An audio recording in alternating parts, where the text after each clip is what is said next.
ಇದು ಪುರಾತನ ಕಾಲದ ಮಂದಿರ ಶಿವಂದು ಅಚಲ್ಗರ್. ಬಾಬಾ ಮುರುಳಿಯಲ್ಲಿ ಹೇಳ್ತಿರ್ತಾರಲ್ವಾ ಅಚಲ್ಗರ್ ಅಂತ.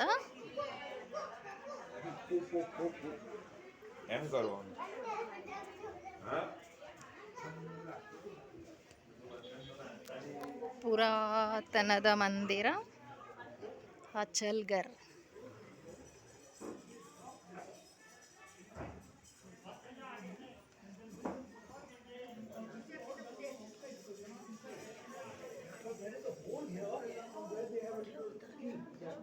It goes in here and pulls it down like this will come. And another hole from here, which will lift this thing up.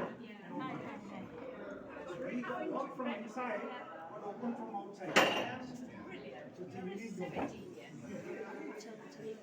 This way.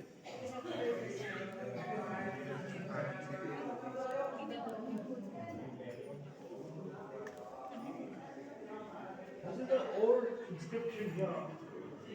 ಅಚಲ್ಗರ್ ಪುರಾತನ ಕಾಲದ ಮಂದಿರ. Piece ಪಾರ್ಕ್ದಲ್ಲಿ ಹತ್ತಿರದಲ್ಲಿರುವಂಥ ಅಚಲ್ಗರ್. ಮುರುಳಿಯಲ್ಲಿ ಬಾಬಾ ತಿಳಿಸ್ತಾ ಇರ್ತಾರೆ.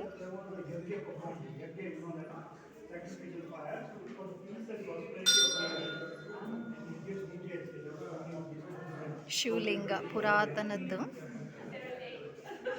ಹೆಬ್ಬೆರಳು, ಶಿವನ ಹೆಬ್ಬೆರಳನ್ನು ಪೂಜಿಸ್ತಾರೆ ಅಂತ ಇಲ್ಲಿ ಯಾದಗಾರ ಸ್ಮಾರಕ.